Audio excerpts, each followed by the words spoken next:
From WNYC New York Public Radio, this is the Brian Lehrer Show. I'm Brian Lehrer. This is just one segment of our show, but every interview is available on demand at WNYC.org. This on-demand service is made possible by WNYC and its listeners, so please help support this free service by becoming a member at WNYC.org. WNYC On Demand is supported by Open, how American Express serves small business. Open offers a range of products and services designed exclusively for small business. Details at 888-779-OPEN or open.com.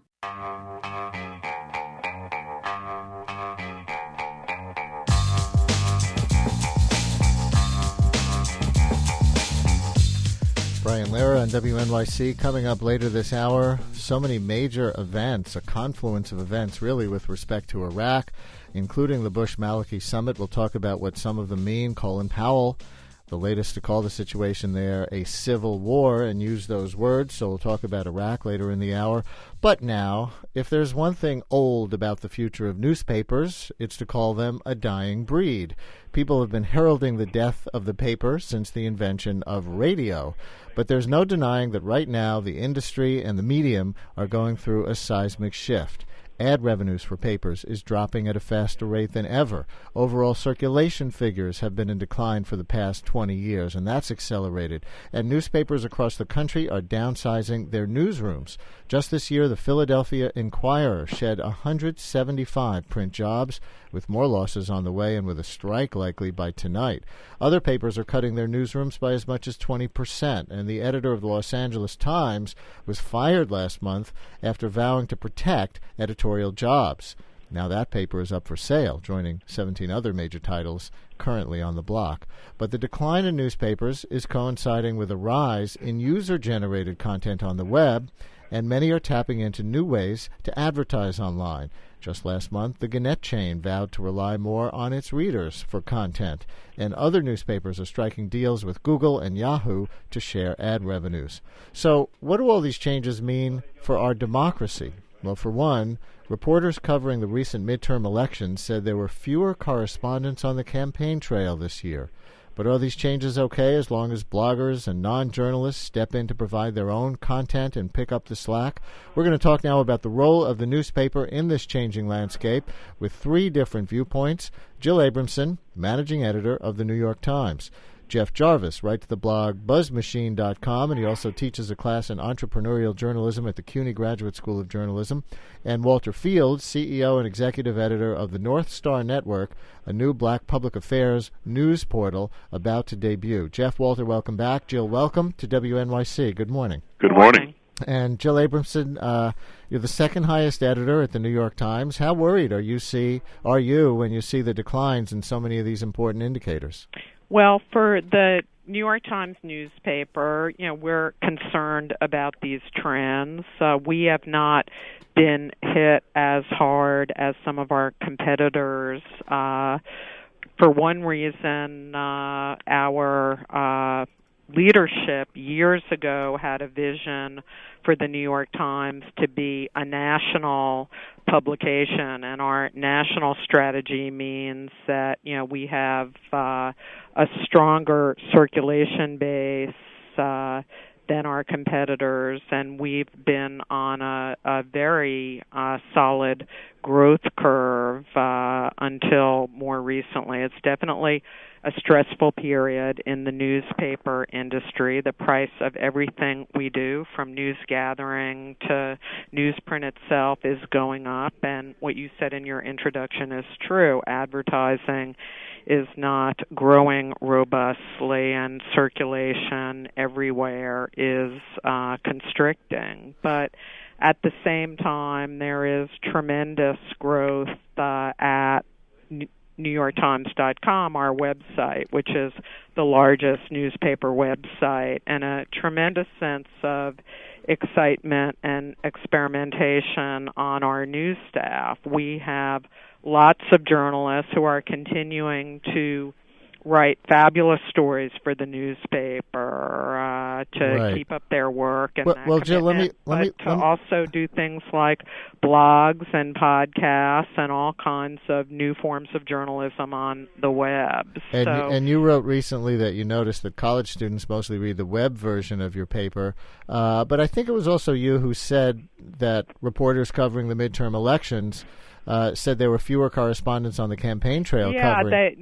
A few of them did note that, and elsewhere, another trend where one might think people are not making the same reporting commitments to covering a story is our sports staff told us recently that used to be near impossible to get credentials for the Olympics, and with the Olympics being in China, suddenly it's become less difficult. And, I think that is a major story, not only a sports story, but an international story, and that it may be another worrisome sign of journalistic organizations pulling back on their commitment to fundamental on-the-ground news gathering. Jeff Jarvis, do I have it right that you were not saddened at the firing of the editor of the LA Times for vowing to protect the editorial jobs at the paper?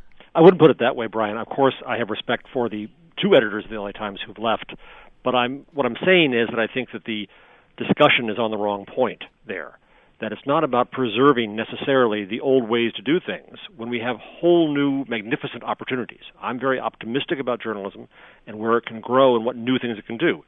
Doesn't mean that it replaces old journalism, but it means that there is inefficiency in old journalism. When Michael Kinsley arrived at the editorial page of the LA Times, he found 15 writers writing 21 thumbsuckers a week. Maybe that resource would be better put into reporting. We spend a lot of money for every paper in the country to have, NFL writers and golf writers and movie critics, and we spend money on stock tables that people don't need anymore. I think we've got to boil the value of a newspaper back to its essence, which, as Jill says, is reporting. And I think that we've got to try to find the new ways we can do that with new efficiencies, with new means to gather and share news, cooperating with the amateurs out there who can be very helpful now that we can connect to them on the Internet. I think the journalism can grow and change and expand in magnificent new ways.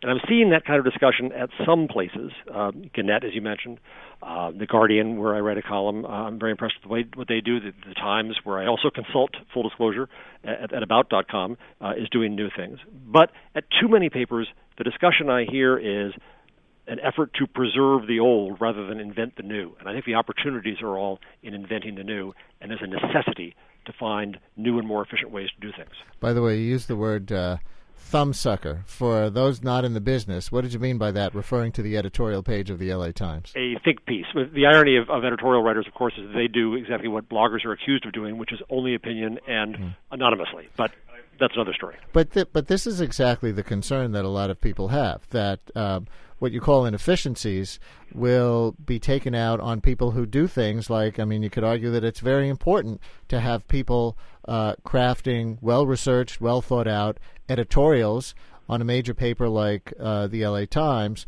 or Jill's observation that there were fewer actual reporters on the campaign trail. User-generated content is great. It's great to have an army of, citizen journalists out there who can see things and bust Dan Rather when he does this or somebody else when he does that. But it's another thing to actually have enough professionals being paid to do actual real reporting. And isn't that jeopardized by the current economic trends? If you manage it badly and if it gets out of hand and you're not part of the future, yes. But I think there's an opportunity to not let it get out of hand. And Lord knows there are a lot of people in the business who are trying to do that. One way is you try to make online work for you as best as you can, and you find a way to make those people who are out there more than just contributors. There were a lot of people on the campaign trail this year. They didn't all have paychecks, but there were a lot of people with video cameras and reporting on the campaign trail this year, more than I would say than ever in the past. They just didn't all work for a newspaper. And I think that you have to look at, rather than the first hit in the agenda of this discussion is I've got to preserve the way I operated in the past. I think that brave editors are out there now trying to figure out how to find those new efficiencies so that they can preserve what matters about that, and they can even expand it and have more reporting. Walter Fields, tell us about your new portal. Well, it's actually not new. We're relaunching a website that we launched 3 years ago, and we're relaunching it simply because the economies have changed, and now we're going to a heavy video format on the web. I think this is an interesting conversation because I'm a big newspaper fan, and I think it's too early to put newspapers on a death watch. I think what the Times is doing has been pretty interesting, and in fact, the chairman of the Times about 5 years ago gave a great speech in which he described the Times as not a newspaper company, it's a content company, and I think we're beginning to see the convergence of all this new technology, and it's still early to tell how it's all going to shake out, but I think some interesting things are beginning to happen. So you have a paper like the New York Times, which is also involved with the Discovery Channel. So they're producing great video documentaries on cable television. And you have the Times on the web, which is a fantastic news website. But then you have other entities such as mine and what Jeff does that provides another alternative. So I think we're at a point in time where we're trying to figure all of this out. Clearly, people process information a little differently today than they did just 10 or 15 years ago. So I think newspapers need to understand that and begin to become current with how people want to receive information, and that's whether it's over an internet portal or a handheld device. But I think newspapers still have a valuable role because I often think back to the Watergate episode and whether or not we would have had the same breadth of reporting on Watergate if newspapers didn't exist. Because that was a story that took time to develop. You had to have editors that believed in their reporters' ability to get to the bottom of that story, and it was a story that couldn't be told in 500 words. It was a story that required some time to tell. Even today, despite the fact that every morning I wake up and I go online, first thing that I do, I still read about 9 newspapers because I just think that there is something about long-form reporting that reporting on the web will never take its place. I think we're trying to figure out how to make all the pieces work efficiently. Some newspapers are, I think, well on the way. Others haven't gotten the memo yet. And I think they're failing because, as Jeff just mentioned, I think they're trying to stick to something that no longer works.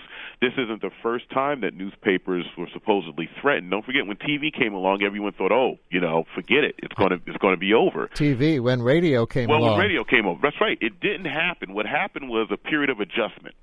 And I think we're going through that period of adjustment today. And I think it's fascinating because some of what you see beginning to happen, I think, actually adds value to the public discourse because now you have an opportunity through various ways for people to get information that best enables them to be more informed. We can take phone calls on the future of newspapers or, for that matter, imagining journalism post-newspaper for Walter Fields. Let's not do that. Walter Fields, who is just speaking, CEO and executive editor, relaunching the black-oriented public affairs news portal North Star Network. Jeff Jarvis, who writes the blog BuzzMachine.com, teaches at the CUNY Graduate School of Journalism, consults the New York Times About.com, and who knows what else. And Jill Abramson, managing editor of the New York Times. 212-433-WNYC.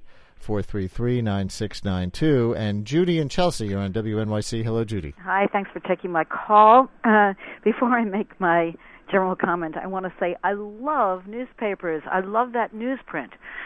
But what I was waiting for you all to get down to is this essential formula. Is there going to be money in journalism, whatever form it takes, whether it's on a podcast, on the computer, which is really newsprint, when you come right down to it, newspapers in the traditional form to do the following. People who will go out, get the story, who have been reasonably trained and credentialed, call them reporters. Are there people back at some kind of port who will check to see that this reportage is reasonably accurate, call them fact checkers? Are there people at this home port who will see that the prose into which this reportage is put is reasonably agreeable? Call these people editors or call them what you will. Mm-hmm. And then also let's attach to this operation commentators, all of whom will make a living wage. It doesn't matter if you call them bloggers, reporters, what have you.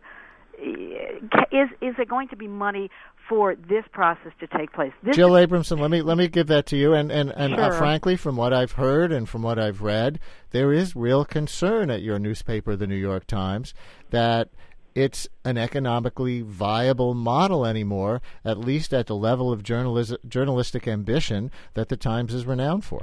Well, I think the key question is a great question from the caller, because what nobody has the answer to in the entire industry is if we're in a transition from print newspapers to the digital age, at what point do revenues generated from our various web-focused properties generate enough money to actually support our very expensive news-gathering engine? And if there is an anxiety, it is that the very robust and healthy growth on the web that we celebrate, will that continue at the exponential rate we need it to support, a great newsroom? In our case, it's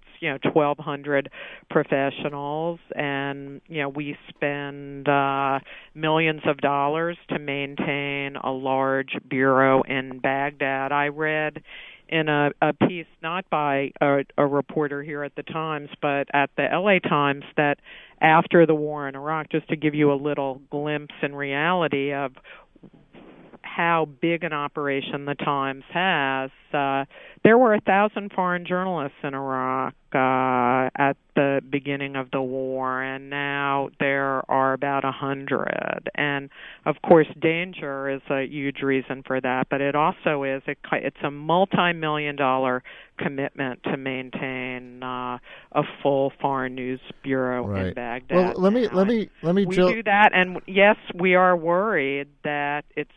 Our news gathering operation is the best in the world. It's very expensive, and the web is still in its relative infancy as a generator of revenue to support the kind of journalism we do. So we're optimistic that we're going to come through the transition fine. We're going to keep a very strong newspaper going, and we're going to fight for every advertising dollar we can get. We're going to try and sell subscriptions all around the country to get young people hooked on actual print newspapers, at the same time investing in the growth of our website. But it is economically probably the biggest challenge that the New York Times has faced in decades. Let me follow up on that by asking you about how the nature of doing journalism for the web may be affecting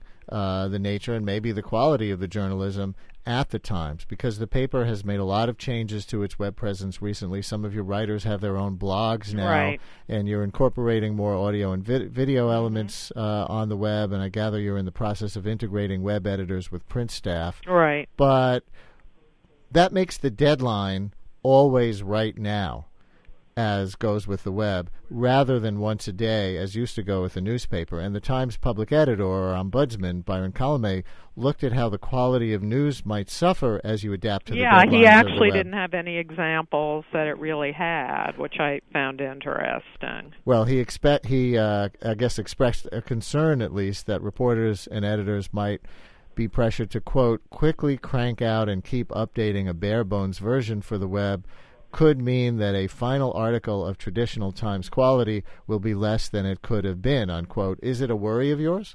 Well, I think that there's it actually isn't a worry, because the culture of the New York Times, which I can't stress enough how the culture of a news organization is very central to its health, as central as the dollars that flow from various sources. And our culture is rooted in quality journalism. Anyone who works for us in any capacity that's just instilled in them, that the New York Times brand is synonymous with a certain kind of quality story that can be a news scoop, that has the right analysis, that has the story behind the story. And we aren't, yes, for our website. And now you were saying the competitive landscape is 24/7 now with,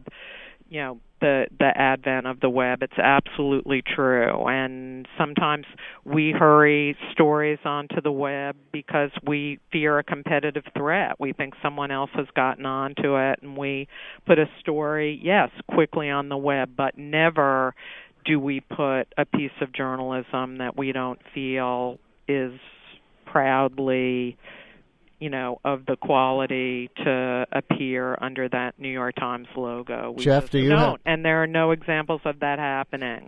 We have to take a break in a minute, but Jeff Jarvis from BuzzMachine.com, do you have any different view of how the web is affecting the New York Times in particular? I think the fact that stories can go up throughout the day can improve the story. The story is not any longer just the product that has the bow on top. That as the journalism goes up during the day, people can add in more facts. The collaborative process, the network can add more. Even after the story is printed, more comes out. A story is a continuing, living beast, and I think that that's the opportunity we have online now, that it's not just frozen in time when the press stops running. We'll continue in a minute on Changes in Journalism. Brian Lehrer on WNYC.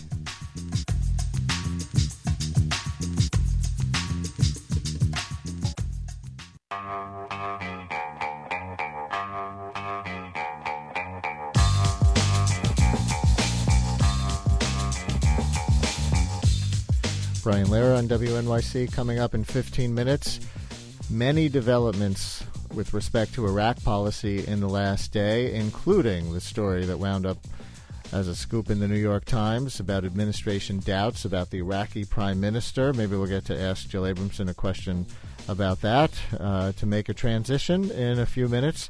But we'll talk about Iraq coming up. We'll continue now to talk about the future of newspapers and the web, with so many negative indicators for the newspaper industry out recently. Circulation figures, which have been in decline for the past 20 years, have taken a more precipitous drop in the last 2.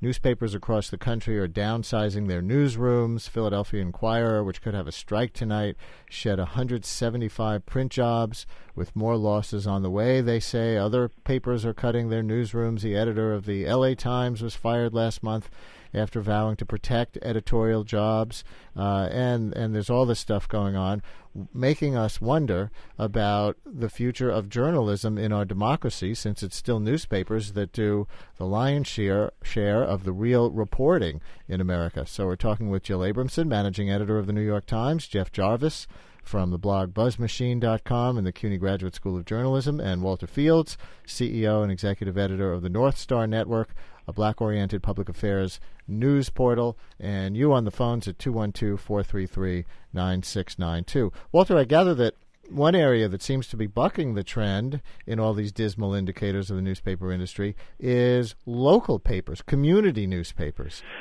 That's absolutely right. You're seeing across the country these local, usually weekly community newspapers really reemerging as a great source of news and information for those individuals who are in those communities. And I think it's because they're so close to those communities, and it's news that people can't get from the major daily, in the region. So I think that they have found their niche, and they're doing exceptionally well.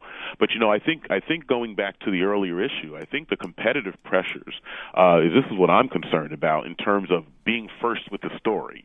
I think that will affect the quality sometimes of reporting in newspapers. And no, the story isn't static; it certainly evolves. But I saw this on the cable television side. When everyone tries to rush to be first, somebody gets it wrong. And so I am concerned that one thing that will happen to newspapers is a sense that they want to be first out the box because now they have a web portal and they're competing in a different environment.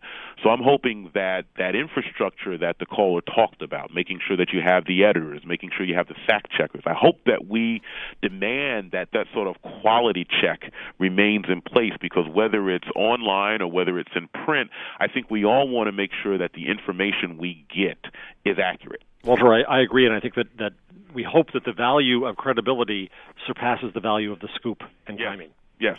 And for all the talk about the decline in the economic prospects for newspapers, we also have, just in the last few days, I think, Google and Yahoo signing deals with 200 papers to share ad revenues. People like Jack Welch and David Geffen looking to buy some old line papers and newspaper chains. And even, I think, who is it? who wants to buy up most of the New York Times stock? No, that's Hank Greenberg, but he issued a statement late yesterday denying that. But he denied. Okay, that's Hank Greenberg, but he denied it. AIG. That would be interesting for Elliot Spitzer if Hank Greenberg suddenly owned the New York Times, but that's another story. Andrew and Rand. Brian, that yes, Joe. is your joke actually leads us to a serious question of, in terms of these various business figures, including you were talking about the Philadelphia Inquirer, which was bought by a local wealthy businessman named Mr. Tierney, of in acquiring these newspapers, some people think, well, good, it brings back local ownership, but sometimes one must also look at why these figures want a newspaper, and there are some people sort of worried that some of them want it for influence and that they don't come out of a culture of journalism, and using a newspaper as a weapon against one's enemy is a tradition. You were talking about radio earlier. It's certainly older than radio, older than the penny press, going back to the very beginning of newspapers. But influence is an interesting word, because you could look at the New York Post and say Rupert Murdoch wants to have influence against his enemies and see it as a negative thing. But maybe somewhere deep down, the Sulzberger family that owns the majority of the Times wants to have influence too, but maybe they see it in a different light. But it's still, to some degree, a desire to have an impact on our society and our democracy, no? Yes, well, and the latter can be a high-minded one. But the thing about the Sulzberger family is that they have a tradition of being at the heart of journalism going back to the 1850s. And, it's corny to say, but it's true that they view their stewardship of the Times as a trust. Because the other side of that... They do not use it. People would be shocked how the family just, they don't, they would never use the newspaper for, to settle a score, to even help a friend. They do view it as a trust, and they know that would hurt the mission of quality journalism. Jeff Jarvis, the other side of that coin is concerned that there won't be individuals or individual families who are kind of real flesh and blood people who care about the news and care about the issues in charge of newspapers, but rather that they'll go public, onto Wall Street, and then it'll become even more bottom line oriented and faceless, which could hurt journalism more, which is more of a concern. An individual from Philadelphia with an agenda buying up the paper, or something going public on the stock market. I don't distrust the market. I think we have individual owners who, as Jill says, sometimes have questionable motives, and they have individual owners who have great motives, and the ability to listen. Brian, journalism has been and is in great part a business. It isn't on NPR and it isn't in PBS, but it is a business, and that has supported it. As Alan Rusbridger of The Guardian says, before it was a business, it was political parties who supported journalism. So advertising has been helpful. The fact that it's a business is good. I think that we have to look again at seeing the ways that we make this into a vibrant business. And they may be totally new models. It may be, ad networks across trusted independent journalists. It may be supporting independent journalism through means like NPR and Jay Rosen's newassignment.net. These won't replace the old models, but they'll augment the old models in all kinds of new ways. So I don't want to focus on the idea that a public company is bad or that a private local owner is good. Both are red herrings. And there is, for all the gloomy stats I gave before, there are some contrary stats, like that newspapers are averaging profits of 20%, which is twice the average of the Fortune 500 companies. How do you put that in context, Jeff? But they're not growing, and Wall Street demands growth. And the growth, as Jill points out, online is absolutely there, but not at the same rate. The business has changed. The New York Times is the grand, wonderful exception to these rules. But if you go to a local paper, TV did indeed kill the competitive papers in those markets. And they are going out of business all over the place. And so, well, they did before, and now you're down to one paper, and they became monopolies. Well, the day of the monopoly business, as wonderful as might have been for the journalists in the newsroom and the owners of those papers, that day is over. It is now a competitive marketplace. You've got to find new ways to operate in it. Walter Fields, I think you'd be pretty happy as an entrepreneur with annual profits of 20%. Oh, look, I'd be ecstatic. You'd hear me singing from the top of the roof. But I think, we are in an age of a different economic model, and even in those markets where there is one paper, when I was in school in Baltimore, there were two dailies, the Baltimore Sun and the News American. They now only have the Sun. But I think what those markets and those papers have to do is find out how they operate across platforms. And the smart papers are doing it. The smart papers are going to the web. The smart papers are going to cable TV. The smart papers are beginning to make sure that their content can be seen on mobile devices. So I think this new economic model, the problem is the revenue model is still in the laboratory. And no one is quite sure how all of this shakes out at the end. But at the end of the day, we do know that these are businesses. And if they're going to be around for another 25, 50, 100 years, they have to make money. So you're going to find some papers that I think will certainly die because they're just bad business models. And I think that's the challenge. The New York Times, has the critical mass that they may be able to weather the storm over the long run. In 100 years from now, we'll probably still have a New York Times in some way, shape, or form as a newspaper. I'm not so sure about other smaller newspapers in smaller markets. And I think that's going to be the challenge, that you're going to see sort of a grand divide, I think, between those that sort of have the synergy to be able to make this transition and those that fall by the wayside. Andrew in Randolph, you're on WNYC. Hello, Andrew. Hi, thanks for having me on. Listen, I just wanted to comment on people have said that the state of journalism nowadays is in decline, in a bad spot. It's been made out to be somewhat gloomy, and I number one, wanted to disagree with that. I think that there are amazing stories, not just internationally, but here at home also and nationally. And I think one of the differences between now and maybe in past years, and maybe your panelists can correct me, but my limited reading of journalism history is that in the past, newspapers were owned by maybe a family or not a Wall Street firm of some sort, and those companies would give reporters leeway and editors leeway to pursue a story, and if in a given year that profit wasn't as high as it maybe wanted to be, they could make up for it in coming years. But perhaps that leeway is now disappearing because companies now are looking to have a 20% profit right now immediately, and they have to show that to their shareholders. But I still think there are great stories out there, and I wonder whether or not companies can actually give their reporters and editors some time to pursue those stories nowadays.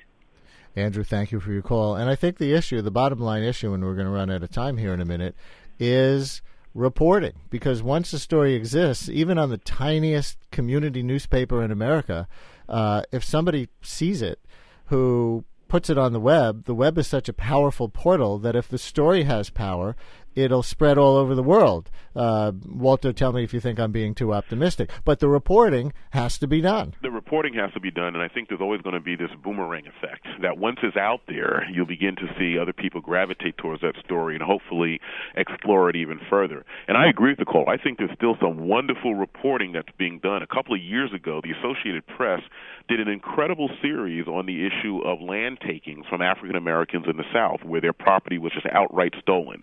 In fact, it was the largest series, I believe, the Associated Press has ever done.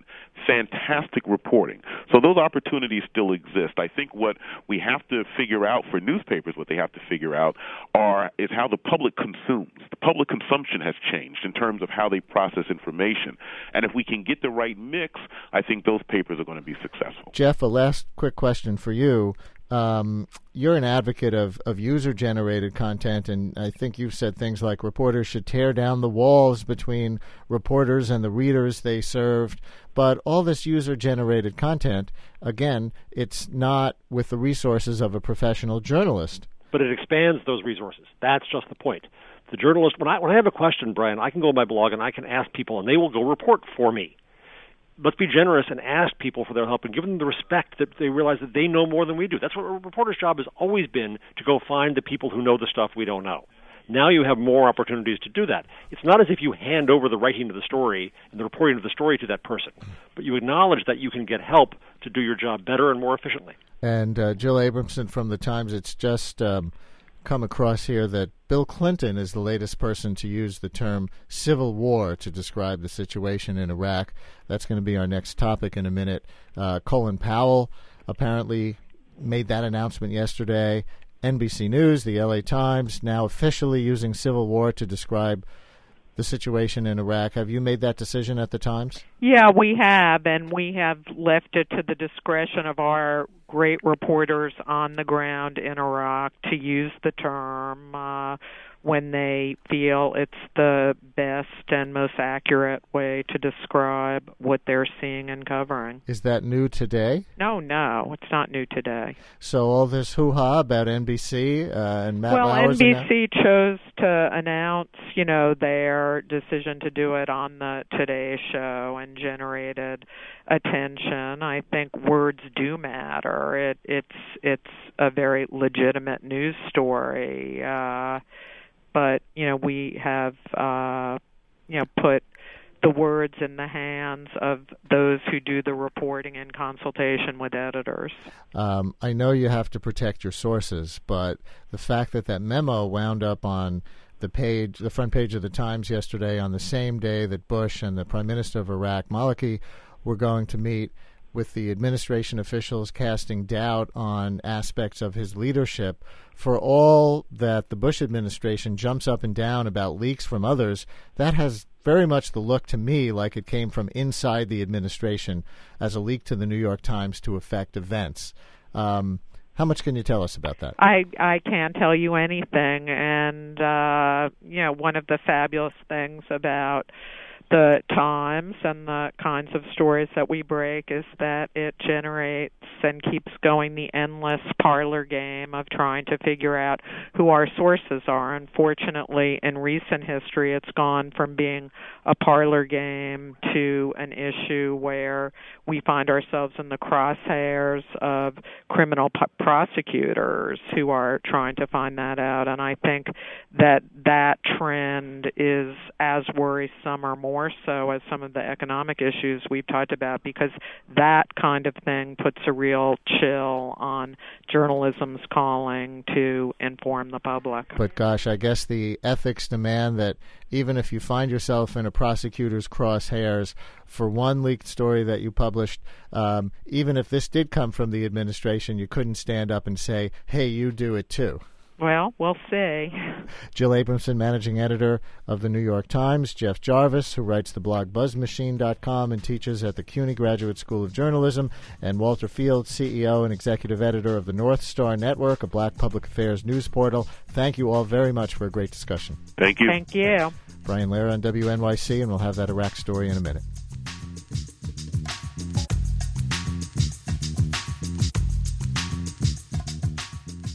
Thanks for listening to The Brian Lehrer Show from WNYC New York Public Radio.